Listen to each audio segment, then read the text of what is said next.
Welcome to Framework Educational Hub. Myself Aishwarya Saxena, and this is the channel Framework Educational Hub on which you are watching this particular video. This is a channel which is related to computer science and information technology. If you are a student of computer science or information technology, this is the right place for you. So there are numerous courses available free of cost for you to study. If you haven't subscribed this channel yet, I request you to please subscribe the channel and also press the notification bell, because after pressing the notification bell, you will start getting the notifications of this channel and of my latest uploads. So this is the series basically for the students who are studying Java and there is Bluej in their content. So this series is mainly concerned with the Bluej Software and Java. This is also a video which is containing some theoretical concepts like advantages of Java and what is Java virtual machine, how Java's code is platform independent. We have already discussed few basic concepts in this series and I hope आपने पिछले videos देखे होंगे. If you haven't watched the previous lectures of this particular series, then please watch them and come back to this one. So, because each and every video is interconnected and they are sharing some concepts, we will come to the practical part very soon. Even from the next video, we will start the practical. In this lecture, we will see that what are the advantages of Java. So Java is a simple, object-oriented, distributed, portable, architectural neutral, robust, secure and multi-threaded, interpreted and high-performance language. So ये जो terms हैं, they are very much important, and if you are studying Java and it is in your curriculum, so it is required to understand these things because exam में आपकी सारी चीज़ें पूछी जाती हैं, वाइवा में भी पूछी जाती हैं, theoretical exams में भी पूछी जाती हैं. So ये छोटे छोटे concepts हैं जो आपको पता होने चाहिए. Java एक simple सी language है, means the code is very simple. Object oriented है because it follows the concept of object oriented programming. OOPS का concept, object oriented programming एक concept है जिसमें कि आपके object, class, polymorphism, data abstraction से बहुत सारे concepts हैं जो कि आगे आने वाले videos में हम लोग discuss करने वाले हैं. So don't worry about it. Distributed है मीन्स क्योंकि ये नेटवर्क प्रोग्रामिंग के लिए बेसिकली ये लैंग्वेज का जो नेटवर्क बेस्ड एप्लीकेशंस के लिए इसको डेवलप किया गया था. सो डिस्ट्रीब्यूटेड है मतलब ये डिस्ट्रीब्यूटेड एनवायरनमेंट में वर्क कर सकती है.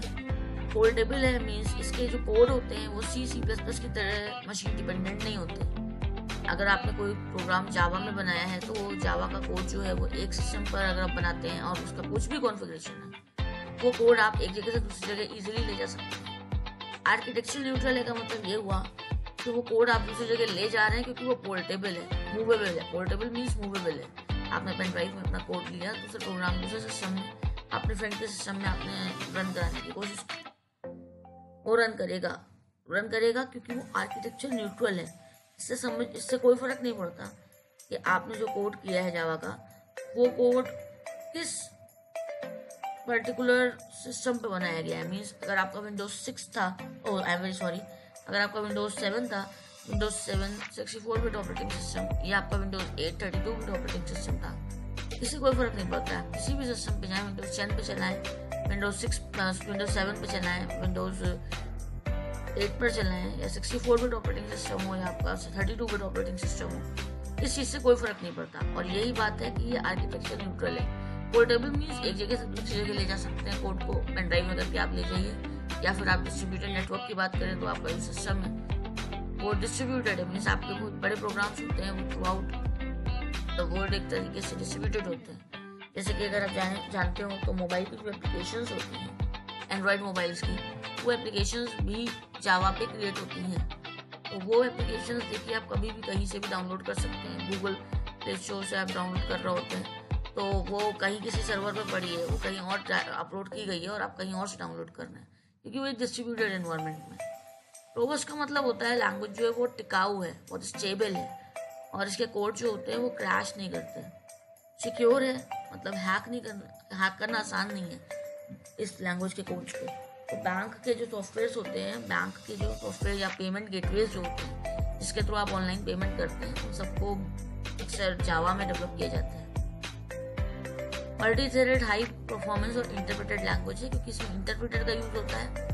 तो ये सारी चीज़ों को हम डिटेल में आगे और अच्छे से डिस्कस करेंगे। आई होप आपको इतनी बात अभी समझ में आई होगी। Java is mainly developed for object oriented network based software for internet applications. It also provide high level security on network. Java application bytecode runs on any platform without any modification or recompilation. मतलब जावा का जो code होता है वो किसी भी system, किसी भी प्लेटफॉर्म पे इजीली रन करेगा और आपको उसे बार बार कंपाइल कराने की जरूरत नहीं पड़ती। और इसमें बाइट कोड जनरेट होता है। It is an intermediate code. Byte code जो होता है वो इंटरमीडिएटरी कोड होता है जो कि आप एक सिस्टम से दूसरे सिस्टम में जाके प्रोग्राम को अगर रन कराते हैं तो यही कोड है जो बाइट कोड, वो आपके प्रोग्राम को एक आर्किटेक्चर न्यूट्रल कोड बनाता है। इसलिए कहा जाता है Java is an architecture neutral code. Java has architecture neutral code या Java is architecture neutral language या कह सकते हैं जावा इज प्लेटफॉर्म इंडिपेंडेंट। ये सारी बातें एक ही हैं। बाइट कोड होता है जावा का। आप देखिए तो यहाँ पर आपने जावा का एक प्रोग्राम लिखा जिसका एक्सटेंशन आपने डॉट जावा रखा। फिर आप जब इसे कंपाइल कराएंगे तो जावा सी कंपाइलर होता है, उससे आपका कोड कंपाइल होता है। उसके बाद कंपाइलेशन के बाद जो जनरेट होता है वो ऑब्जेक्ट कोड नहीं होता। जावा के केस में वो एक बाइट कोड होता है और बाइट कोड एक इंटरमीडिएट कोड होता है। मतलब सोर्स कोड जो कि आपको जावा का प्रोग्राम है, मशीन का कोड जो है, मशीन कोड जिसमें कन्वर्ट हो रहा है, उसके बीच में एक इंटरमीडिएट एक कोड जनरेट होता है, मीडिएटेड कोड जनरेट होता है और इस कोड को बाइट कोड कहते हैं। यही कोड है जो कि आपके प्रोग्राम को आर्किटेक्चर न्यूट्रल बनाता है। अगर आप डॉट क्लास की फाइल देखेंगे, आपके सिस्टम में ऑटोमेटिकली जनरेट हो जाती है आपके प्रोग्राम के रिगार्डिंग। तो आपकी जो डॉट क्लास फाइल है वो इंटरप्रेटर के पास जाती है और वहाँ पर जावा का इंटरप्रेटर जो होता है आपके कोड को इंटरप्रेट करता है और मशीन कोड जनरेट करता है। सभी लैंग्वेजेस में जनरली क्या होता है कि जो कंपाइलर होता है वो सोर्स कोड को ट्रांसलेट करता है ऑब्जेक्ट कोड में और डायरेक्टली वो मशीन कोड होता है। Object code is the machine code. But in the case of Java the things are different. यहाँ पर एक बाइट कोड जनरेट होता है और ये बाइट कोड जो है आपका एक इंटरमीडिएट कोड होता है। जावा में एक जावा वर्चुअल मशीन होती है जिसे हम JVM पे बोलते हैं, जावा वर्चुअल मशीन। वर्चुअल मतलब होता है लॉजिकल, कॉन्सेप्चुअल। तो जावा वर्चुअल मशीन का यही आर्किटेक्चर होता है और बहुत सी चीज़ें हैं JVM से रिलेटेड जो हम लोग डिस्कस करेंगे आगे आने वाले वीडियोस में। तो स्टे ट्यून्ड एंड अगर आप चैनल पर नए हैं तो सब्सक्राइब कीजिए। अगर आपको वीडियो अच्छा लगा हो तो लाइक कीजिए and also share it with your friends. Thanks for watching.